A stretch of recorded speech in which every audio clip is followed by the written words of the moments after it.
Polish nation rejected you, dear leftists. Zero illegal migration, which means zero terrorist attacks.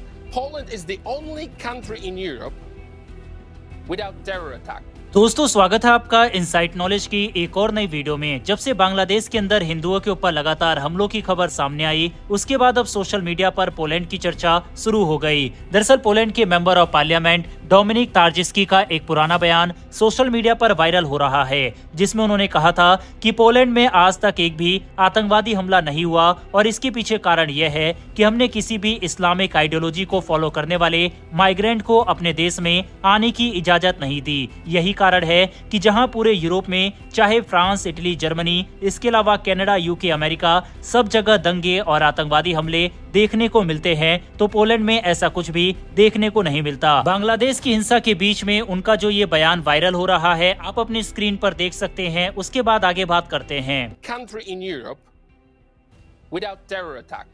We don't have stabbings, we don't have rapes in parks, we don't have all this rubbish in Poland. That's the safest place in Europe. Poland. That is why I've got this motto in here. Be like Poland. I don't know if you can see it. That's my personal motto because I'm so proud. I'm so proud of Poland. Look at the data and then answer yourself. Do you want to be like Poland or you want to be like, unfortunately, some borders in Europe and in the United States? And Polish nation rejected you, dear leftists, 8 times. The lowest unemployment in European Union is Poland. The highest GDP after COVID in European Union is Poland. One of the lowest debts in European Union is Poland. So don't give us this rubbish about the need of educated immigration, as we heard yesterday. We don't need your doctors. We don't need your engineers. Take them all and pay for them. We don't need them. You know why? Because there's a zero terrorist attacks in Poland. Why? Because there is no illegal migration in Poland. So learn from Poland. Be like Poland. Thank you very much.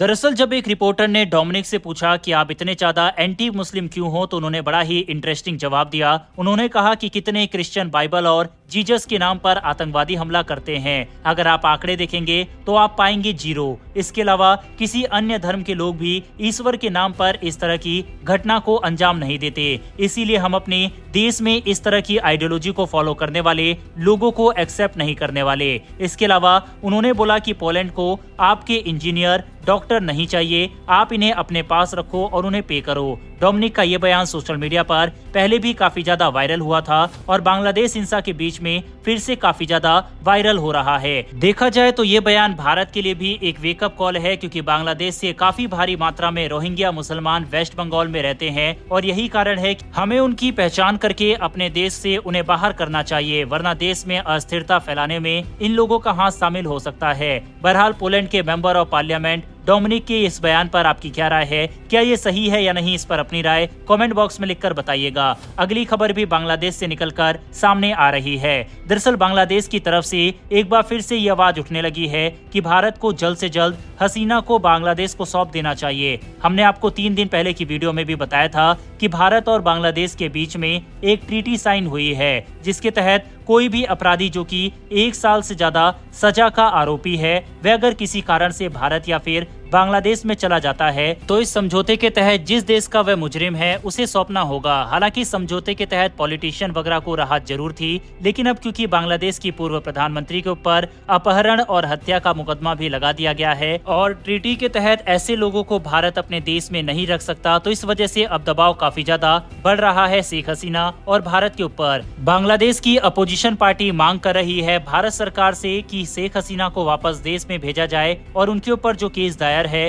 उसके तहत उन्हें सजा दी जाए। अब क्या भारत सरकार बांग्लादेश की बात को मानता है या फिर नहीं, ये तो आगे देखने वाली बात होगी। हालांकि इसी बीच इस चीज की भी आशंका जताई जा रही है कि जिस तरह से भारत और बांग्लादेश के रिश्ते में अब अनसर्टेनिटी देखी जा रही है, ऐसे में जो भारत ने 4 से 5 बिलियन डॉलर का कर्ज बांग्लादेश को दे रखा है, क्या वह कर्ज भारत बांग्लादेश से ले पाएगा या फिर वह डूब जाएगा? यह भी काफी समय से बड़ा मुद्दा बना हुआ है। अगर बांग्लादेश में जो नई सरकार चुनकर आती है, अगर वह पूरी तरह से चीन के पाले में चली जाती है, तो भारत ने इतने सालों तक जो भी इन्वेस्टमेंट वगैरह बांग्लादेश में कर रखी थी वह सब व्यर्थ हो जाएगी। इसके साथ ही काफी सारे समझौते जो कि भविष्य में भारत और बांग्लादेश के बीच साइन होने वाले थे, वह भी चीन के हाथों में चले जाएंगे, जो कि भारत के लिए एक बड़ा खतरा साबित हो सकता है।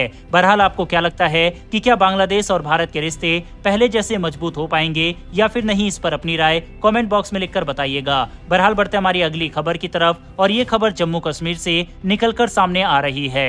दरअसल जम्मू कश्मीर के पूर्व मुख्यमंत्री और नेशनल कॉन्फ्रेंस पार्टी के नेता उमर अब्दुल्ला ने कहा है कि अगर उनकी पार्टी चुनाव जीतती है तो वह पहले ही दिन विधानसभा में एक प्रस्ताव पास करेंगे। इस प्रस्ताव का मकसद होगा 5 अगस्त 2019 को केंद्र सरकार द्वारा संविधान के अनुच्छेद 370 को हटाने के फैसले का विरोध करना। सरकार ने अनुच्छेद 370 को हटाकर जम्मू और कश्मीर को विशेष दर्जा देने वाले कानून को खत्म कर दिया था। उमर अब्दुल्ला का मानना है कि राज्य के लोगों के अधिकार और राज्य का दर्जा वापस पाना एक कठिन काम है, लेकिन ये उनकी प्राथमिकता होगी। भारत के चुनाव आयोग ने हाल ही में जम्मू कश्मीर में 3 चरणों में चुनाव कराने की घोषणा की है। वोटिंग 18 सितंबर, 25 सितंबर और 1 अक्टूबर को होगी और नतीजा 4 अक्टूबर को आएंगे। और इसी के ऊपर बयान देते हुए उन्होंने कहा कि हमारी पहली प्राथमिकता 370 को वापस किस तरह से रिस्टोर किया जाए, इस दिशा में कदम उठाया जाएगा। उमर अब्दुल्ला के इस बयान पर आपकी क्या राय है, कमेंट बॉक्स में लिखकर बताइएगा। बढ़ते हमारी आज की अंतिम खबर की तरफ। ये खबर दोस्तों भारत और वियतनाम के बीच बढ़ते रक्षा संबंधों को लेकर आ रही है। हाल ही में प्रधानमंत्री नरेंद्र मोदी और वियतनाम के प्रधानमंत्री फाम मिन चिन के बीच में एक महत्वपूर्ण बैठक हुई, जिसमें दोनों नेताओं ने भारत वियतनाम के संबंधों को और मजबूत करने पर जोर दिया। इस बैठक में खास तौर पर रक्षा और सुरक्षा के क्षेत्रों में सहयोग बढ़ाने पर चर्चा हुई। भारत ने वियतनाम को आकाश 1S एयर डिफेंस सिस्टम की टेक्नोलॉजी ट्रांसफर का प्रस्ताव दिया है। आकाश 1S एक उन्नत हथियार प्रणाली है जो पहले से ही भारतीय सेना और वायुसेना में है और इसे कई मौके पर प्रभावी साबित किया गया है।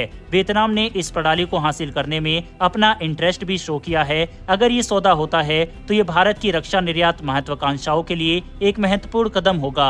आपको बता दें कि भारत ने पहले ही आकाश 1S का पहला निर्यात ऑर्डर आर्मीनिया को दिया है, जिसकी डिलीवरी 2025 में शुरू होगी। वहीं भारत की तरफ से जो टेक्नोलॉजी ट्रांसफर का ऑफर वियतनाम को दिया गया है, इससे न सिर्फ वियतनाम की रक्षा क्षमताएं मजबूत होगी, बल्कि भारतीय रक्षा उद्योगों को दक्षिण पूर्व एशियाई बाजार में अपनी जगह बनाने का भी मौका मिलेगा। ये कदम भारत की एक भरोसेमंद रक्षा साझेदार और वैश्विक हथियार बाजार में एक प्रमुख खिलाड़ी के रूप में बढ़ती प्रतिष्ठा को भी दर्शाता है। भारत की तरफ से जिस तरह से लगातार चीन के पड़ोसी देशों को हथियारों से लैस किया जा रहा है, ये चीन के ऊपर आने वाले समय में काफी ज्यादा प्रेशर क्रिएट करने वाला है, क्योंकि देखा जाए तो भारत के इस समय जापान और साउथ कोरिया से जहां संबंध काफी ज्यादा मजबूत है, तो वहीं फिलीपींस को ब्रह्मोस मिसाइल, वियतनाम को आकाश मिसाइल डिफेंस सिस्टम का ऑफर, ये साउथ चाइना सी में भारत की बढ़ती प्रेजेंस का सबसे बड़ा उदाहरण है। जिस तरह से भारत के पड़ोसी देशों में चीन अपनी पकड़ को मजबूत कर रहा है,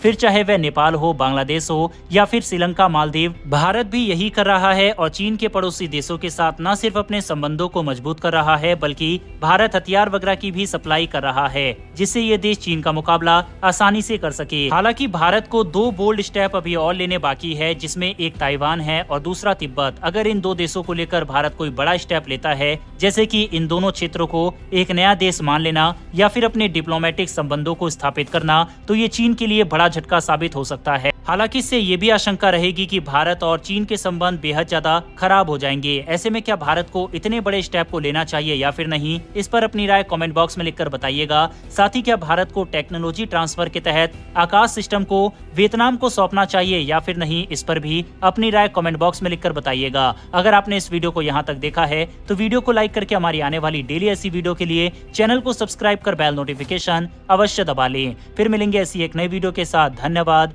जय हिंद।